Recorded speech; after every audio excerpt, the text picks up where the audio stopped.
Good morning all of you. आपके अपने YouTube channel geography junction पे मैं श्याम देवड़ा आपका स्वागत करता हूँ। आज अपन बात करेंगे मानव पर्यावरण जो संबंध है उनके लिए जो उष्णकटिबंधीय प्रदेश है और जो उपोष्ण कटिबंधीय प्रदेश है उनमें मानव किस प्रकार से रहता है या मानवीय परिस्थितियाँ क्या क्या है, उनकी क्या विशेषता। अपन सीधे बात कर रहे हैं उष्ण कटिबंधीय प्रदेश और उपोष्ण कटिबंधीय प्रदेशों की क्या विशेषता।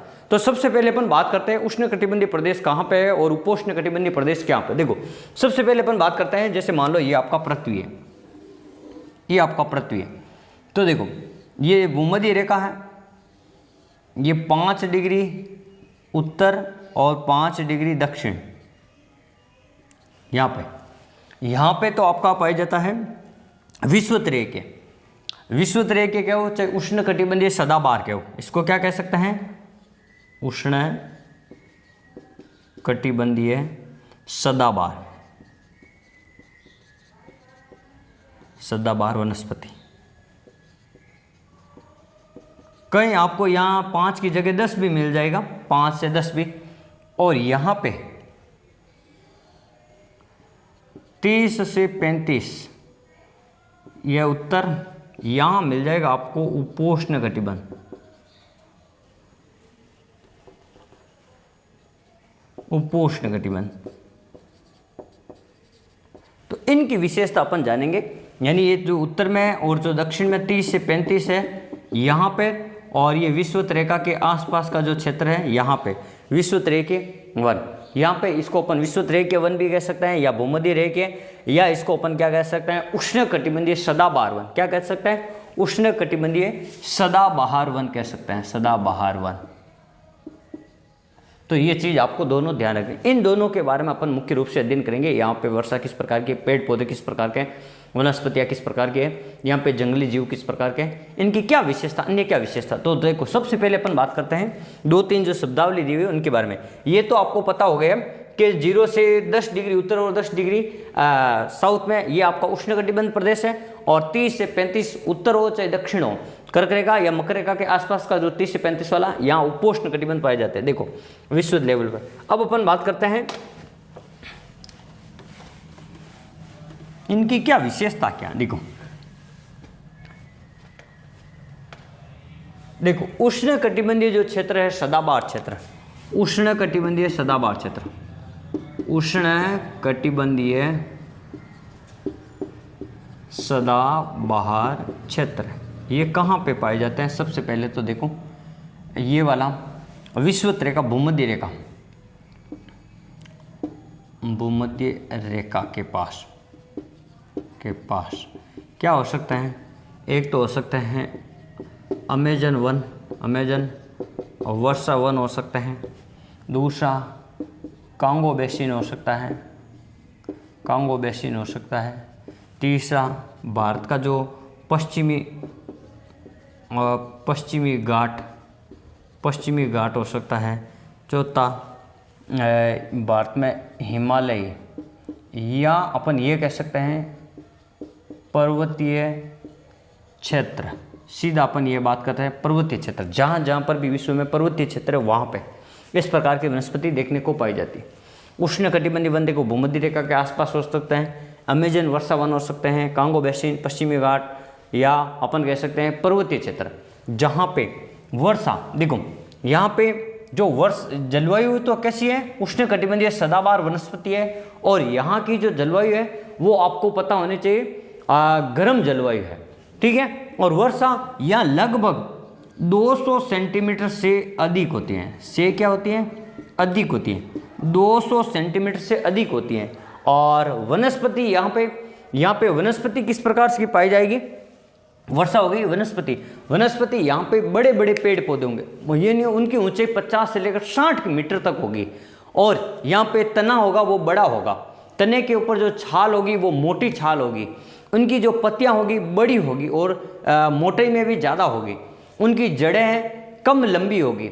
और यहाँ पर जो वनस्पतियों के जो स्तर हैं वो 4 स्तर पाए जाते हैं। यानी बड़े पेड़ होंगे, फिर उससे छोटे होंगे, फिर उससे छोटे होंगे, और एक जमीन पे लेटे हुए पेड़ होंगे, यानी अपन कह सकते हैं बेल वाले पेड़ होंगे। यानी यहाँ इतना घना जंगल होता है यहाँ पर, क्योंकि यहाँ पर रोज बारिश होती है 2 से 4 बजे के बाद में, दोपहर के बाद में भूमध्य रेखा के ऊपर। तो यहाँ पे सवन्य वर्षा के द्वारा इतने ज़्यादा वर्षा होती है कि यहाँ पे पेड़ पौधे खूब सारे हैं, और पेड़ पौधे वो प्रतिस्पर्धा के चक्कर में ऊंचे बढ़ा लेते हैं, एक वो सनलाइट के चक्कर में, सूर्य के प्रकाश के चक्कर में।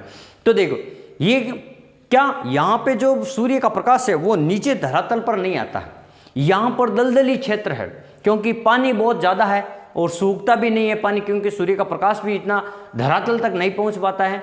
यहाँ पर बड़े पेड़, छोटे पेड़, झाड़ियाँ, बेल वगैरह, ये सारे पेड़ पाए जाते हैं। ये और इन पेड़ों को सदाबहार वनस्पति, सदाबहार पेड़ क्यों कहते हैं, क्योंकि यहाँ कई प्रकार के पेड़ों की प्रजातियां पाई जाती है, यानी यहाँ सर्वाधिक जैव विविधता यहाँ पे पाई जाती है, ठीक है। और इन जैव विविधता के कारण कुछ पेड़ों की पत्तियां मान लो मार्च या अप्रैल में गिरती है, कुछ पेड़ों की पत्तियां जून जुलाई में गिरती है, कुछ पेड़ों की पत्तियां दिसंबर नवंबर में गिरती है। तो यानी कोई ना कोई ऐसा पेड़ होगा जहां उनकी पत्तियां पूरी रहेगी। तो इसलिए वहां पे कभी भी पतझड़ ऋतु आती ही नहीं है, क्योंकि वहां पे पेड़ों की पत्तियां, किसी पेड़ की कभी पत्तियां झड़ती है, कोई पेड़ की कभी पत्तियां झड़ती है, तो वहां पे पेड़ पत्तियों से लद रहते हैं, यानी वहां पे पेड़ों की पत्तियां रहती हैं। कुछ पेड़ों की गिर जाती है तो कुछ की वापस आ जाती है, कुछ की गिर जाती है, कुछ की वापस आ जाती है, ये क्रम चलता रहता है। इसलिए वहां पे हमेशा पत्तियां रहती है, इसलिए उनको अपन सदाबहार वनस्पति के रूप में भी अपन जानते हैं। सदाबहार वनस्पति का मतलब है हमेशा ग्रीनरी रहेगी, हमेशा हरियाली छाई हुई रहेगी। यहाँ कई सारी पेड़ पौधे होंगे तो कई सारे यहाँ पर जीव जंतु भी होंगे। यहाँ पे दलदल में रहने वाले जीव जंतु होंगे, पेड़ों पे रहने वाले जीव जंतु होंगे, और धरातल पे रहने वाले जीव जंतु होंगे, और जलीय जीव जंतु भी होंगे। एनाकोंडा, सांप वगैरह यहीं पे होंगे। ये विश्व के सबसे खतरनाक क्षेत्र यानी खतरनाक जंगलों के रूप में भी जाना जाता है। ये भी चीज़ आपको ध्यान रखनी है। यहाँ पे कुछ पेड़ ऐसे भी हैं जो बहुत ज़्यादा कठोर भी है, कुछ मुलायम पेड़ भी होता है, कुछ छोटे पेड़ भी होते हैं, यानी यहाँ पे कई प्रकार की जड़ी बूटियाँ यहीं पर मिलती हैं। और विश्व में सर्वाधिक पेड़ों के क्षेत्रफल की बात की जाए तो अमेजन के जो वर्षा वन है, अमेजन नदी के आसपास का क्षेत्र, वो भी सदाबहार वनस्पति है। तो यहाँ इस प्रकार के जो पेड़ हैं वहाँ पे ऑक्सीजन की मात्रा के लिए ये सर्वाधिक है। वहाँ पे शुद्ध वायु ज़्यादा है, क्योंकि ज़्यादा जहाँ पेड़ होंगे शुद्ध वायु ज़्यादा होगी, और ज़्यादा जहाँ पे पेड़ होंगे वहाँ पे वर्षा भी ज़्यादा होगी। ये चीज़ भी आपको ध्यान रखनी है। अब देखो अगली बात, यहाँ के जो निवासी है, यहाँ पे कुछ यानी ज़्यादा पेड़ पौधे, वहाँ पे तो न तो परिवहन के साधन है, न विद्युत है, न आपके संचार के साधन है इतने उपलब्ध, या वहाँ पे न समतल मैदान है। तो यहाँ पे जनसंख्या बहुत ही कम रहेगी। यहाँ पे आदिवासी जनसंख्या रहती है, ये भी आपको ध्यान रखना। आदिवासी जनजातियाँ यहाँ पे रहती है, और यहाँ पे बहुत ही कम लोग रहते हैं। यहाँ स्थायी निवास है ही नहीं, अस्थायी निवास है। और यहाँ पे जो लोग, जो जनजातियाँ रहती है, वो जंगलों के पेड़ों के ऊपर अपना घर बनाती है, अस्थायी घर बनाती है। और वो यहाँ का जो मुख्य व्यवसाय है पेड़ पौधों को काटना, फल फ्रूट है यहाँ से, ये इनका आखेट यानी शिकार करना यहाँ के लोगों का मुख्य व्यवसाय है।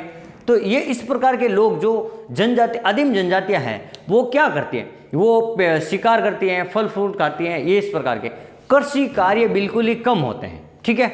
और ये ध्यान रखना, यहाँ पे जो उष्णकटिबंधीय जो क्षेत्र है, यहाँ पे दहन एवं कर्तन जो पद्धति अपनाई जाती है, यानी विषुवत रेखा के जो क्षेत्र है जहाँ पे ज़्यादा पेड़ हैं, वहाँ पे कुछ लोग जो कृषि कार्य करते हैं, वो किस प्रकार की, आपने नाम सुना होगा स्थानांतरित कृषि, उस प्रकार की कृषि करते हैं। यानी जंगलों को काट देते हैं थोड़े समय के लिए, और जहाँ तक जो मिट्टी उपजाऊ रहती है 2-3 साल के लिए, वहाँ पर कृषि करता है। फिर इनको जो जनजातियाँ छोड़ के दूसरे वनों में चली जाती हैं, फिर वहाँ पे 2-3 साल कृषि करता है, फिर आगे वाले वनों में चली जाती है। यानी स्थान बदल बदल कर कृषि की जाती है, पेड़ों को काट कर जला दिया जाता है और स्थान को बदल दिया जाता है। इस प्रकार की कृषि को अपन स्थानांतरित कृषि कहते हैं, या अपन इसको कर्तन एवं दहन, कर्तन का मतलब होता है काटना, दहन का मतलब जलाना, यानी काट कर पेड़ों को और जलाकर जहाँ पर कृषि की जाती है उसी को अपन क्या कहते हैं, स्थानांतरित कृषि कहते हैं, या कर्तन एवं दहन कृषि कहते हैं। और ये कृषि जहाँ पे सर्वाधिक पेड़ पौधे होते हैं और विषुवत रेखा के क्षेत्रों में, उष्णकटिबंधीय क्षेत्रों में सर्वाधिक देखने को मिलती हैं। और इस स्थानांतरित कृषि के अलग अलग देशों में अलग अलग नाम है। जैसे आप देखोगे मैक्सिको में आपको मिलेगा मिल्पा मिलेगा, वियतनाम में आपको रे मिलेगा, भारत में स्थानांतरित कृषि या जूमिंग कृषि के नाम से जानते हैं, राजस्थान में वालरा या चिमाता कृषि के नाम से जानते हैं, श्रीलंका में इसे चेना कृषि के नाम से जानते हैं, अफ्रीका में इसे मोसोले कृषि के नाम से जानते हैं, वेनेजुएला में इसे कोनुको कृषि के नाम से जानते हैं। यानी अलग अलग क्षेत्रों में इसके क्या नाम है, अलग अलग नाम है। तो ये चीज़ आपको ध्यान रखनी है। यहाँ पे उष्णकटिबंधीय वनों की जो सारी विशेषता मैंने आपको बता दी। यानी यहाँ पे जलवायु गर्म जलवायु है और वर्षा यहाँ पे सर्वाधिक होती है, निवास यानी आदिवासी जनजातियाँ यहाँ पे निवास करती हैं, और वनस्पति पेड़ पौधे वगैरह ये सारे होते हैं। अब अपन बात करेंगे यहाँ पे, अपन बात करेंगे उपोष्ण कटिबंधीय क्षेत्रों के बारे में। उपोष्ण कटिबंधीय क्षेत्र, उपोष्ण कटिबंधीय क्षेत्र, उपोष्ण कटिबंधीय क्षेत्र। देखो ये जो क्षेत्र है यहाँ पे देखो वर्षा, यहाँ पे वर्षा 100 से लेकर 200 सेंटीमीटर के मध्य होती है, ठीक है। यहाँ पर अपन कह सकते हैं मानसूनी पर्णपाती वनस्पति, यानी यह भारत में सर्वाधिक है और अन्य स्थानों पर भी मानसूनी पर्णपाती वनस्पति पाई जाती है, जहां पर 100 से लेकर 200 सेंटीमीटर तक बारिश होती है। यहाँ के पेड़ों की हाइट थोड़ी छोटी होगी सदाबहार वनों से, यहाँ पे वर्षा भी कम होगी, यहाँ पेड़ पौधों की संख्या भी कम होगी, यहाँ जैव विविधता भी कम होगी, और यहाँ पर कृषि कार्य अधिक होंगे, यहाँ पर मानवीय गतिविधियाँ अधिक होंगी, यहाँ पे परिवहन के साधन अधिक होंगे, यहाँ संचार है, विद्युत है, या अपन कह सकते हैं अन्य जो सुविधाएं हैं यहाँ उष्ण कटिबंध से यहाँ पे ज़्यादा होगी, उपोष्ण कटिबंध में ज़्यादा होगी। यहाँ पे कृषि कार्यों में मानव स्थायी रूप से अपना मकान में आवास भी बनाता है और कृषि कार्य भी करता है, और कृषि कार्य के साथ साथ यहाँ पे पशुपालन का कार्य भी करता है, और यहाँ पे कुछ विशेषीकृत कृषि भी की जाती है, जैसे केवल अंगूर की कृषि करना, केवल सेब की कृषि करना, केवल चावल की, चाय के या कॉफ़ी की, नारियल की, ऐसी कृषि यहाँ पे की जाती है। ये भी आपको ध्यान रखना है। यहाँ पे उपोष्ण कटिबंधीय मानसून, तो यहाँ पे जलवायु उष्ण कटिबंधीय मानसूनी, वर्षा 200 सेंटीमीटर, यहाँ पे बहुत सारी जनसंख्या यहाँ पे निवास करती है, अधिकांश जनसंख्या लगभग यहीं पे निवास करती है, और वनस्पतियाँ पेड़ पौधे छोटे होंगे, इनका तना छोटा होगा, यहाँ पे छोटे पत्तियों वाले और बड़ी पत्तियों वाले दोनों मिक्स पेड़ पौधे होंगे, और ये पेड़ पौधे अपनी पत्तियाँ गिरा देते हैं। यहाँ पे कम जैव विविधता मिलेगी, यानी पेड़ पौधे, मानव जनजाति, पशु वर्ग ये बहुत ही कम मिलेंगे, यानी यहाँ पे इतने नहीं मिलेंगे जितने आपके उष्ण कटिबंध में मिलते हैं। तो ये हो गया आपका उष्ण कटिबंधीय जलवायु क्षेत्र। एक दिया हुआ मोहना क्या होता है, जैसे मान लो कोई नदी है, जैसे मैंने आपको बता दिया अमेजन नदी है, जैसे मान लो ये अमेजन नदी है, ये अमेजन नदी है, ये मान लो ये नदी है अमेजन नदी। तो अमेजन नदी क्या करती है, ये अमेजन नदी इधर अंटार्कटिक महासागर में अपना जल गिराती है। कहाँ जल गिराती है? अंटार्कटिक, ये आपका अंटार्कटिक महासागर। तो ये वाला क्षेत्र समुद्र और नदी का जो मिलन बिंदु है उसे अपन क्या कहते हैं, मुहाना कहते हैं, जहाँ नदी अपना पानी विसर्जित करती है, नदी अपना जल गिराती है, वो क्षेत्र हो गया मुहाना।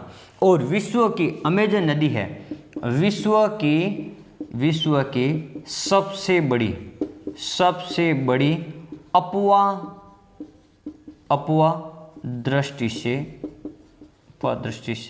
बड़ी नदी है, और इसी की एक सहायक नदी है ओरोनिको,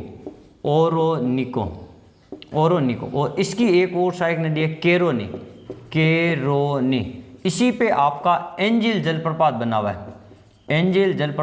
है, जो सर्वाधिक ऊंचाई पे बना हुआ। विश्व में सर्वाधिक ऊंचाई पे कौन सा जलप्रपात बना हुआ है? एंजिल जलप्रपात। वो कहाँ पे है आपको ध्यान रखना, दक्षिणी अमेरिका में है। अमेजन नदी की सहायक ओरोनिको नदी की सहायक है केरोनी नदी पर आपका एंजिल जलप्रपात बना, विश्व का सर्वाधिक ऊंचाई पर स्थित जलप्रपात है। अमेजन नदी सबसे ज़्यादा अपवा दृष्टि से बड़ी नदी मानी जाती है, और इसी के चारों ओर वर्षा वन है, इसी के चारों ओर। और इनके जो अमेजन नदी के जो उत्तर में जो वन है उनको अपन क्या कहते हैं, लानोज वन कहते हैं, लानोज। ये उष्ण कटिबंधीय घास के मैदान है, लानोज। और इसके जो दक्षिण में ब्राजील में इसको अपन क्या कहते हैं, कंपोज कहते हैं, या कंपोज या कंपास। ये गर्म घास के मैदान है, यानी अपन कह सकते हैं उष्ण कटिबंधीय घास के मैदान है, ठीक है, लानोज और कंपोज। और अमेजन नदी के पास में जो वनस्पति होते हैं उसे अपन सेल्वा वनस्पति के नाम से जाना जाता है, या सेल्वास वनस्पति, सेलवास वनस्पति के नाम से जाना जाता है, जहाँ पे सर्वाधिक वन वगैरह पेड़ पौधे वगैरह। अब देखो एक शब्दावली दी हुई है जनसंख्या घनत्व, यानी 1 वर्ग किलोमीटर में रहने वाले लोगों की संख्या को क्या कहते हैं? जनसंख्या घनत्व कहते हैं। 1 वर्ग किलोमीटर में रहने वाले लोगों की संख्या को जनसंख्या घनत्व कहते हैं। भारत का जनसंख्या घनत्व कितना? 382 है, और पश्चिम बंगाल और बिहार जैसे राज्यों का सर्वाधिक है। बिहार का 1104 है, पश्चिम बंगाल का 1000 समथिंग 28 है। तो ये भी आपको ध्यान रखना है। नमामि गंगे कार्यक्रम है, ये नदियों से संबंधित है और नदियों की स्वच्छता से संबंधित कार्यक्रम है नमामि गंगे कार्यक्रम। एक है स्वच्छ भारत मिशन कार्यक्रम, ये 2 अक्टूबर 2014 को नरेंद्र मोदी द्वारा शुभारंभ किया गया। ये भी स्वच्छ भारत मिशन है, ये नदियों का या अपन कह सकते हैं स्वच्छ शहरों के रूप में। और एक होता है वेदिका कृषि। वेदिका कृषि क्या होती है? जैसे देखो पहाड़ी क्षेत्र है, पहाड़ी क्षेत्रों पे आपने नाम सुना होगा समोच्च कृषि के नाम से।